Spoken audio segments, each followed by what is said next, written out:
whether this market is totally different, whether your old view that people should find, buy, and hold good stocks is no longer applicable. What do you think? I think the same rules applied 50 years ago, applied 5 years ago, apply 20 years from now.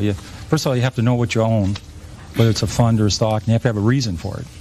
And you ought to be able to explain to an 11-year-old in 2 minutes or less why you own this. And this sucker's going up is not a good reason. I've tried that one. Doesn't work. Speak to the question of trust, which Marty just expressed considerable concern about it. I did at the opening. What do you think it's going to take to repair it? Time. I think this is really terrible this week, what you mentioned about WorldCom and Anderson. I mean, these are real problems, but you just have to have faith. I mean, we've had this before. I think it's going to take time to heal. This is very serious. What do you think the antidote is to make sure we get rid of these abuses? I think, people will be punished for it. I think there'll be surveillance. I think board of directors is going to be more careful. I think this is what's happened after you've had an incredible economic boom, a lot of easy money around. People push the envelope. It's sad. You can't legislate integrity. What would you say to investors now who say, Peter, everything I own's gone down. It's been going down now for a couple of years. Right. People keep saying we're at a bottom. Right. Should I get out and go into CDs or gold bars and opium or whatever? Right. Well, basically, you look now, you have three choices. I think if you're an investor, you can put your money in a money market fund and get 1.7, 1.5, 1.6, and it's taxed at a 40% rate. Or you can buy a 10-year treasury and get 4.7, and that's taxed at a 40% rate. Or you can have some equities. And I think stocks over the next 10 years will do a lot better than 4.7 or 1.7. So I would have some of my money. Now, it's up to the person to decide how much they want to have in the stock market. For some people, 10% is aggressive. For some people, 50% is the right amount. It's a personal decision. And you can't go by these rules that if you're 25, you should be 100%. And if you're 45, you should be 50%. If you're 60, you should be 0. And I guess burping a lot. I don't know what the rules are on people at 60, but I hate those rules. I think they're pathetic. Why are you confident that stocks will be a lot higher in 10 years? Well, they're not lottery tickets. I mean, when you own a stock, it's a share of a company. And I think companies are going to make a lot more money in 10 years, a lot more money in 20 years, and that's why they go up. That's the only reason. Some companies don't do well. Zero Huxes make a lot less money than they did 30 years ago. It's a lot less. But more companies are earning a lot more money than they were, and that's why stocks go up. Corporate profits have gone up 40-fold since World War II. Stock market's up 40-fold. It's 25 years since you started running Magellan. You had been director of research for Fidelity. You'd been with them since, I guess, '69. What are the most conspicuous mistakes you've seen investors make? Well, I think not looking at the balance sheet, and this is a mistake I've made. If you look at a person's balance sheet, you look to see what the assets they own, their houses, if they own a house, if they own a car, what debt they have, and take that away. That's what your net worth is. You should do that with a company. And I've seen investors look at companies that let's say looking at two companies, they're very depressed. They're each at $4 a share. But one company's, and they're each losing a couple $1 million a quarter. One company has $100 million in cash and no debt, and one company has no cash and $100 million in debt. They're about to blow taps in the second company. So you could do this. If you get through 8th grade math and you get anywhere near 8 and 8 equals 16, you can do this. Look at a company's financial position. It's impossible to go bankrupt if you don't have any debt. I mean, how could you do that? When you were actively managing money, you presumably were under the same pressures as other fund managers to show performance results. Right. Did that incline you to sell too quickly sometimes? Well, I think my greatest mistakes are, it's funny, in a stock, all you can lose is 100%. I've done that. But your great mistakes is selling a good company, and then it doubles, then it triples, and it quadruples, because you make a lot of mistakes. And so it's ones that go up tenfold. I call them the 10 baggers. So some of my mistakes are just saying, oh my God, this stock is too high, and I was wrong. And you had to figure out, what inning am I in this baseball game? I sold Toys R Us way too early. It went up 20-fold after I sold. I did the same thing at Home Depot. Those are probably my two greatest mistakes I ever made. When should you sell?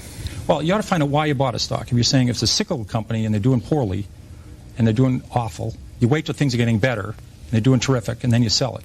But with a growth company, you have to say, Walmart's case, 10 years after they went public, you could have bought the stock and made 500 times your money. Because they still are only in 15% of the United States.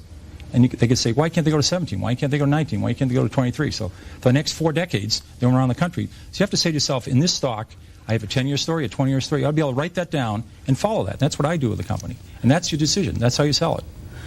We have a novel element for many investors today in the trust issue. Yes. We also have security problems that we didn't traditionally have in America. Have they changed the way you pick and believe in stocks?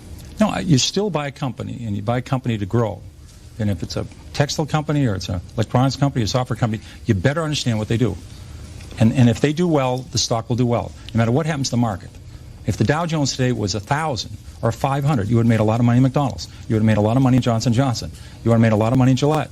These companies' earnings have gone up a lot the last 30 years. And if the market was 50,000, you would have lost money in Burlington Industries. I recommended that in 1969. I think it's gone from 34 to 2 with no stock splits. These earnings have been terrible. Well, your modesty actually makes an important point, which is people with the best batting averages in the world don't bat 1,000. I sometimes get angry mail, particularly during bear markets, saying so-and-so recommended such and such and it went down. Yeah. Well, how often did you come up with a clinker? Well, this is a funny business. You don't have to be right even 5 times out of 10. If the times you're right, you make a double and triple. It offsets all those times you lose 20 or 30%. So when you buy a stock, you got to say to yourself, how much can I lose and how much can I make? And you ought to be able to make a lot. Stocks are risky. I mean, look at how much we lost in AT&T. Look at how much we lost in Xerox. These were quality companies. You know, you could lose a lot in a stock. So you got to say to yourself, how much can I make? Because I want to buy a stock, if I'm right, I'm going to make a double or triple. You once said to me that you spent all your time looking at companies, analyzing them as businesses, and you didn't spend a lot of time worrying about the economy. Do you have a view on the economy now? Well, I look at the economy. I look historically at the economy. I don't look at the future. I mean, that's weather forecasting. Peter, Lou asked you a question about sort of the typical investor mistakes. And when you started in the business, I know the average investor held mutual funds for 16, 17 years, and now it's down to less than 2 years. Right. Do you think that's one of the problems? Have time horizons gotten too short? Well, I think also what they have to say, what do I want? Do I need the money in a year? Do I need the money in 5 years? You're a terrible investor. You need the money in a year. I mean, if you need it for college, to send your kids there, or for a wedding, you're not going to be a good investor. Then you have to do some homework and say, should I have 10 growth funds? That's silly. You say, what do I want? I want 2 or 3 growth funds. What's my mix I like? And you want to say, is aggressive. You know, for some people, aggressive is 50%. So I would say people, and some people might want to have foreign funds. It's like a menu at a restaurant. They should look it over and decide what they like, and then stay with it. And if one group does well for 2 or 3 years, the next bunch of money they add to, maybe they should add to the group that's underperforming. Over time, different categories work out to be about the same. Those who are less sanguine about the economy than you've just expressed often cite the recent declines in the dollar and the shift from surplus to deficit as negatives. You seem to indicate that they're positives. Why? Well, I think the government running a deficit is terrific. That's the way it should work. I mean, when they were running a $200 billion surplus, which they were taking $200 billion out of the economy. Now the government's running a $100 billion deficit. It's pumping $100 billion in. It's a cushion. We've had 9 recessions in World War II. We've got out every one of them. The system works. If you could give one sentence of advice to scared investors right now, what would it be? I think you ought to see some kids. You know, hire an 8-year-old, hire a 6-year-old. Just watch them. They don't know who Alan Greenspan is. They know about the shape of the yield curve. They're optimistic about the future. We'll be fine for the next 30, 40 years.